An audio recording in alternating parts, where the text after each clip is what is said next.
баланы толығымен ата-әжеге немесе басқа бір жерге беруге қарсы адаммын. Сіздің қасыңызда өзін еркін сезін алмауы мүмкін.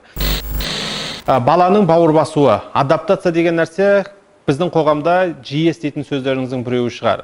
Баланың жаңа ортаға, достарына, ұстазына бауыр басуының ең басты шартының не екенін білесіз бе? Жалпы, баланың ата-анаға бауыр басуы деген ұғымды естіп көрдіңіз бе? Естімесеңіз, немесе жаңағы шартты білмесеңіз, онда келіңіз, бүгінгі сабақта осы мәселелерді талқылайық.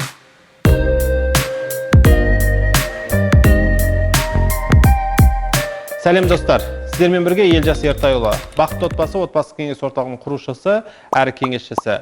Бүгін сіздермен бірге 4-ші құндылықты қарастырмақпыз. 4-ші құндылық баланың бауыр басуы. Яғни бізге үйреншікті тілмен айтатын болсақ, адаптация. Яғни қазіргі таңда көптеген ата-аналардан осы бір мәселені жиі естіп жатамыз. Яғни балам жаңағы бір сыныптан бір сыныпқа ауысты, бауыр баса алмады, адаптация болмады, балабақшаға барды, бауыр баса алмады деген секілді, достарына бауыр баса алмады деген секілді нәрселерді ата-аналардан шағым ретінде жиі естіп жатамыз. Енді осы баланың достарына, жаңа ортаға, ұстазына бауыр басу үшін ең басты шарттың не екенін бүгінгі сабақта мен сіздермен бірге талқылауды жоспарлап отырмын. Жалпы осы шартты айтар бұрын мен мына бір қағиданы сіздермен бірге бөліссем деп отырмын.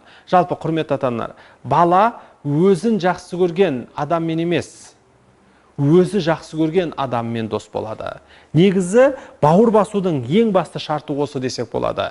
Өзін жақсы көрген адаммен емес, өзі жақсы көрген адаммен дос болады.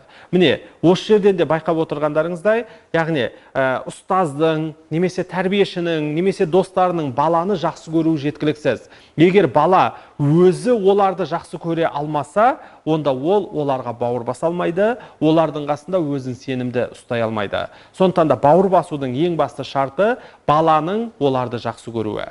Яғни баланың сенімді болуы, олардан ешқандай зиян келмейтіндігіне, олардан жамандық көрмейтіндігіне сенімді болған кезде, сол кезде бала өзін еркін сезінеді, сол кезде бала оларға бауыр басады, сол кезде бала олармен дос болып, достық қарым-қатынас орнатады.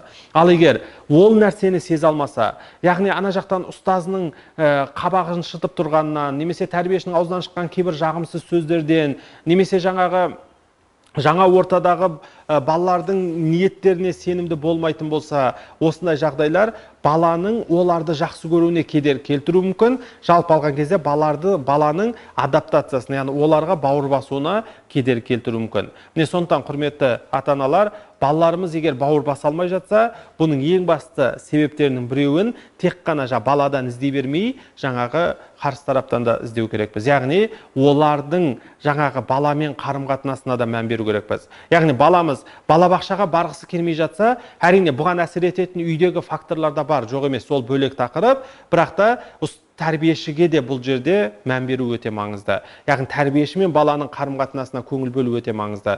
Өйткені бала тәрбиешін жақсы көре алмаған болса, егер тәрбиешімен адами қарым-қатынас орната алмаған болса, немесе тәрбиешісі оны бала ретінде, адам ретінде құрметтемейтін болса, онда баланың ол тәрбиешіге бауыр басуын күту, ол деген артық болып табылады.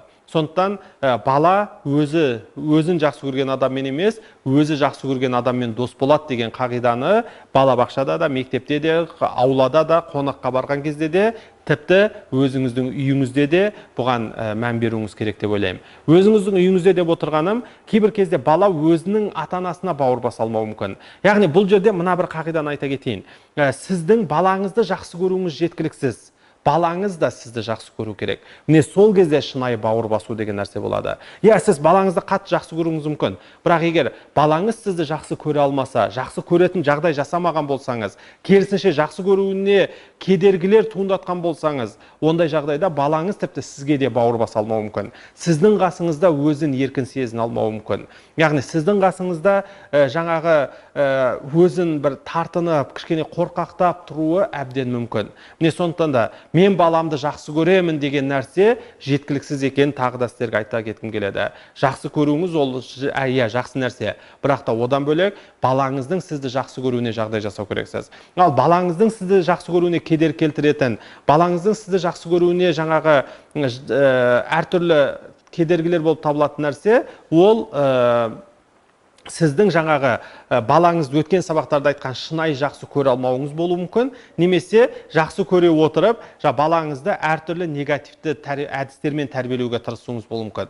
Яғни балаңызды ұрсуыңыз, балаңызға айғайлауыңыз, балаңызды жағы ұруыңыз, тіпті салыстыруыңыз, кінәлауыңыз деген секілді осы негатив әдістер баланың сізді жақсы көре алуына кедергі келтіруі мүмкін. Яғни сондықтан құрметті ата-аналар, балалардың ата-анасына бауыр басуы да өте маңызды. Әсіресе осы 0-2 жас аралығында бала анасына бауыр басу қажеттілігін өте жоғарғы деңгейде сезінеді.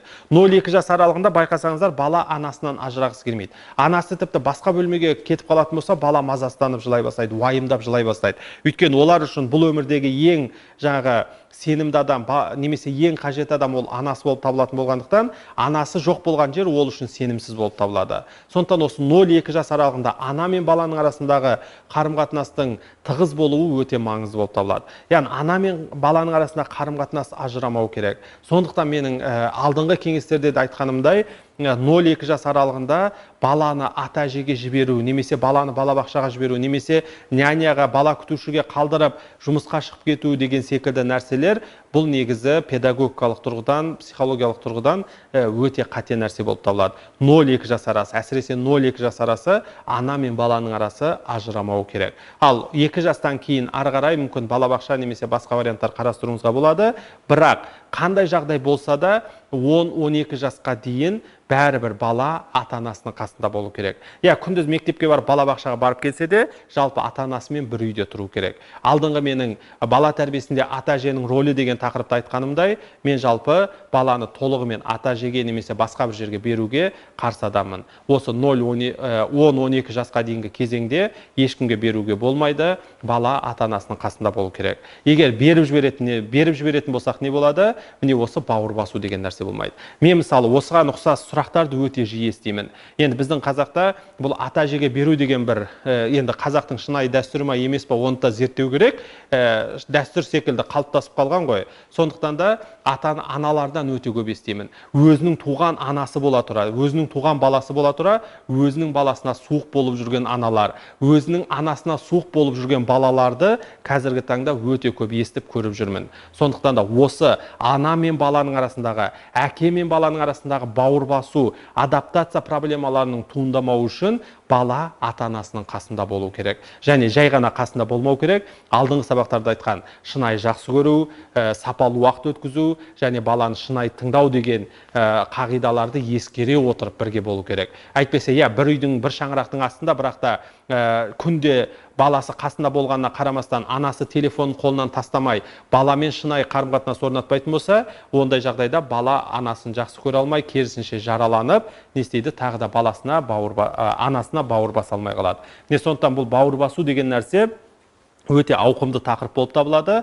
Енді біз бұны сіздер жалығып кетпесін деп YouTube-қа ыңғайлап, қысқаша видео ретінде, қысқаша кеңес ретінде сіздерге жинақтап дайындауға тырыстық. Ал егер толыққанды ақпарат аламын, осы бауыр басу деген өте маңызды тақырыпты толыққанды біліп, бұл қателіктен жаңағы қашамын, қателікке берілмеуге тырысамын дейтін болсаңыздар, онда біздің осы тақырыпқа арналған онлайн курсымызға қатысаңыз болады. Онлайн курста бұл мәселені біз толыққанды талдайтын боламыз. Сонымен, құрметті ата-аналар, бәріңіздің осы бауыр басу мәселесіне ерекше көңіл бөле отырып, балаларыңыздың сізді және айналасындағы адамдарды жақсы көре алуына жағдай жасауларыңызға тілектеспін. Егер біздің видео кеңестеріміз сізге пайдалы болып, сіздің көңіліңізден шығып жүрген болса, лайк басуды ұмытып кетпеңіздер, және менің YouTube каналыма жазылып, оны өздеріңіздің достарыңызбен бөлісе жүріңіздер. Бәріңізге сәттілік тілеймін.